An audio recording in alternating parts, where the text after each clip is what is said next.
कुबेर को अभिमान हो गया अपनी संपत्ति पर। उन्होंने जाकर के शंकर जी को एक दिन निमंत्रण कर दिया।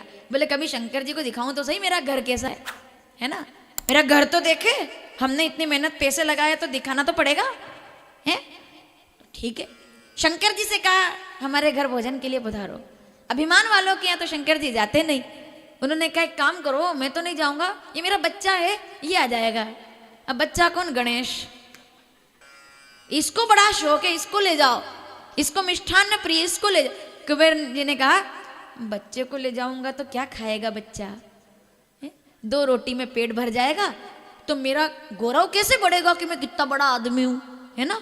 देख फिर दिखावा कैसे मतलब करेंगे। उन्होंने कहा बच्चा शंकर जी के लेके तो जाओ, ले जाओ भोजन के लिए ले जाओ। गणेश जी पीछे पीछे। अच्छा गणेश जी तैयार।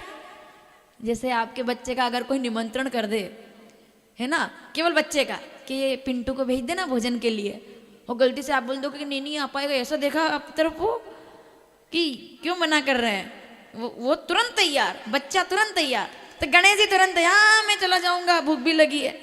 कुबेर जी ने कहा 2 रोटी खाकर। अब आप देखिए दुर्वा क्यों चढ़ाई जाती है गणेश जी को। चतुर्थी है ना आज, दुर्वा चढ़ाने का महत्व क्या है, दुर्वा ही क्यों, तो सुनिए। और दुर्वा चढ़ाने के समय भाव क्या होना चाहिए वो भी सुनिए। तो गणेश जी भोजन के लिए आए भाई। कुबेर ने अपनी पत्नी से कहा, बोले बच्चे आए हैं भोजन कराओ। पत्नी कहती है इनको क्या इतना सब बनवा लिया आपने, ये बिगड़ेगा। अब इनको क्या पता कि ये लंबोदर है, इनका पेट बड़ा, ये नहीं जानते, ये मासूम है दोनों पति पत्नी। गणेश जी को देखकर कहा, बोले भोजन आप बैठी विराज। गणेश जी बैठ गए आराम से ऐसे, ठीक है लाइए। पत्तल लगी साहब। उन्होंने कहा क्या लाए? बोले जो बना सब लिया। लाए, पूड़ी रखी, हलवा रखा, पलट के गए अंदर। ऐसे करके कम से कम 100 चक्कर हो गए, 100 भगोने के भगोने आ गए। ये पलटे और मतलब किसी से थाली में पूछना तो पड़ता है ना कि और लोगे क्या।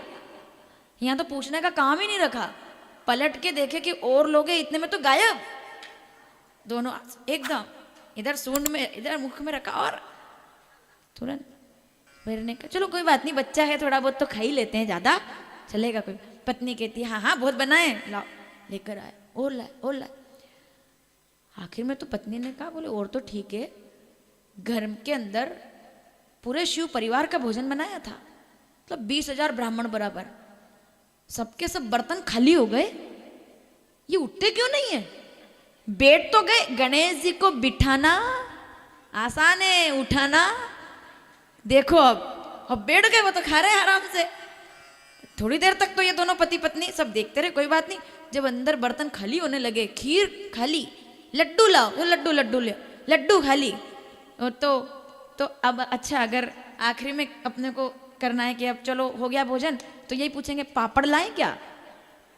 पापड़ का मतलब समझ लो कि अब अंदर हाँ लगभग तो पापड़ ला दे। तो गणेश जी कहते हैं वो तो हम भोजन के बाद खाएंगे, पहले नाश्ता हो जाए। ये नाश्ता था, समझ रहे हो? पापड़ हम भोजन के बाद खाएंगे, अभी पहले नाश्ता हो जाए। नाश्ते में आधी अलकापुरी खाली हो गई।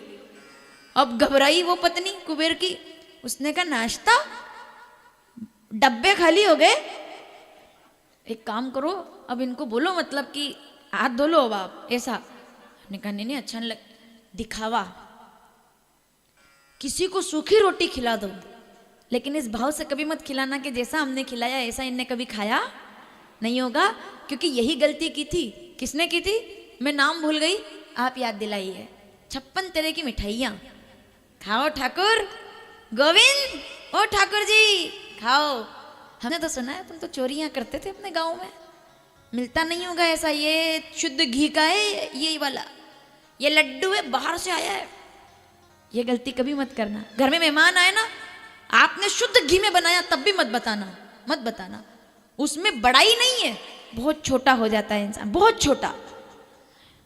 ये लड्डू है तुमने कभी खाए नहीं होंगे, ये पेड़े हैं बाहर से मंगवाए। बताओ कौन बोल रहा है?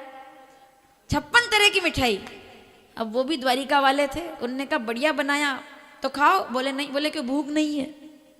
बहुत अच्छा बनाया तुमने, लेकिन दिक्कत यह है कि मुझे भूख नहीं है। और इतना कहकर ये सब ऐसा कैसा रखा रह गया और उतर करके चले गए चाचा जी के यहाँ। दुर्योधन के साग, चाचा जी बड़ी भूख लगी है। आहा, श्रीमद् भगवद गीता 9वां अध्याय 26वां श्लोक, पत्रम पुष्पम फलम तोययो में भक्त्या प्रयच्छति।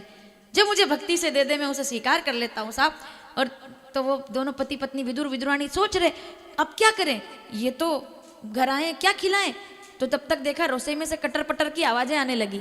कटर पटर की आवाज आ रही तो क्या देखा कि छिलके पड़े थे केले के और ठाकुर जी भोग लगा रहे हैं। बोले बड़ी भूख लग रही थी मुझे, तो मुझसे रहा नहीं गया, तो सब्जी और छिलके का भोग लगा लिया। क्योंकि सबसे ऊंची झूठे फल शबरी के खाकर भूल गए ठकुराई, सबसे ऊंची प्रेम सगाई। ऐसा आनंद आज वही हुआ। दिखावे के लिए बुलाया था ना, गणेश जी उठ ही नहीं रहे, बर्तन खाली हो गए। इन्होंने कहा अब तो हद, नाश्ता अब तो नाश्ता बोल रहे हैं इतना करने के बाद भी। तो फिर उनने कहा आप कैसे उठाएं। तो उनने कहा मीठे में कुछ, मीठे में क्या, मीठा मतलब कि उठो मतलब कैसे भी करके। गणेश जी बोले हाँ हाँ भोजन के बाद खाएंगे ना, भोजन के बाद सब खाएंगे। अब तो ये चरणों में गिर गया। इनसे कैसे बोले कि उठ जाओ। दौड़ के गए कैलाश, शंकर जी से बोले गणेश जी बैठ गए उठ नहीं रहे। शंकर जी कहते सोच समझ के बिठाना था, सोच समझ के बिठाना था। इसलिए हमारे यहाँ गणेश जी को बिठाने का भी नियम है और उठाने का भी। हमारे यहाँ माए माता पूजी जाती है, आप लोग जानते होंगे।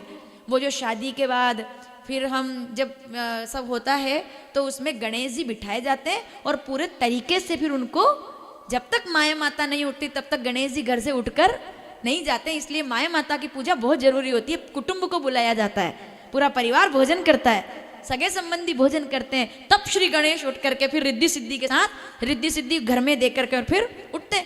अब ये तो इधर तो भोजन चलता, भंडारा खूब खाओ। गिर पड़े चरणों में कुबेर, कुछ नहीं बचा। अरे आसपास के घरों से भी मांग लाए हम, अब तो कुछ नहीं बचा, सब अभिमान भंग हो गया। तब चरणों में गिर पड़े। शंकर जी ने कहा अपना मामला नहीं है, उनकी माता जी से बात करो, माता जी जाने। तो आए, कुबेर ने प्रणाम करके कहा माँ मैं भी आपका बेटा हूं, लेकिन आपका वो जो बेटा है उसने हमारे घर में आतंक मचाया हुआ है। उधर अभी कुछ बचा नहीं खाने को, अब सब लोगों की जितनी भी संपत्ति सब मैंने खिला दी, कुछ नहीं बचा, अब क्या करें। माता पार्वती कहती है कोई बात नहीं, ये बात है, टूट गया अभिमान। बोले टूट गया। तो फिर माता पार्वती ने वहीं धरती से एक दुर्वा उठाई, जमीन से पहली बार दुर्वा निकाली, उसको लाल धागे से बांधा और कहा ये गणेश की पत्तल में जाकर रख देना, बस इतना सा करना, पत्तल में जाकर रख देना। कुबेर आए दौड़े दौड़े। पत्नी ने पूछा लाए भोजन, लाए भोजन लाओ, वो बैठे मांग रहे हैं। और तो उन्होंने कहा ये दुर्वा बताई। बोले क्या बात करते हो, जो पूरे के पूरे ट्रक ट्राले सब खा गए, ट्रेन के 10 इंजन के बाद जितने डब्बे भोजन हो सब चढ़ गया उनको। 1.25 मन लड्डू तो बहुत छोटी बात है, मतलब ऐसा तो कितने 1.25 मन चढ़ गए, फिर क्या अब। तो उन्होंने कहा ये इससे हो जाएगा काम। तब भोजन की एक लड्डू के साथ और वो लड्डू के ऊपर दुर्वा रख करके, और जैसे ही दुर्वा सामने रखी गणेश जी समझ गए माता जी ने घर बुलाया है। दुर्वा, जैसे ही गणेश जी ने दुर्वा का भोग लगाया, दुर्वा को स्वीकार किया और जोर से डकार लेकर के बोले अपने राम अब थोड़ा लग रहा है कुछ खाया है।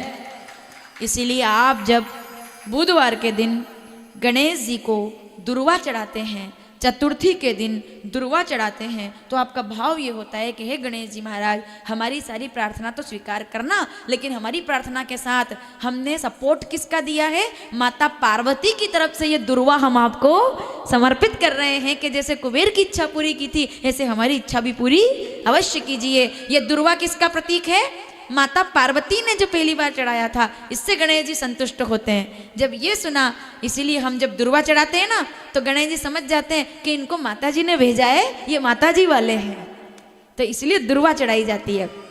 जब दुर्वा चढ़ाई गई श्री गणेश जी ने और स्वीकार किया और गणपति बाप्पा ओम गंगणपतये नमो।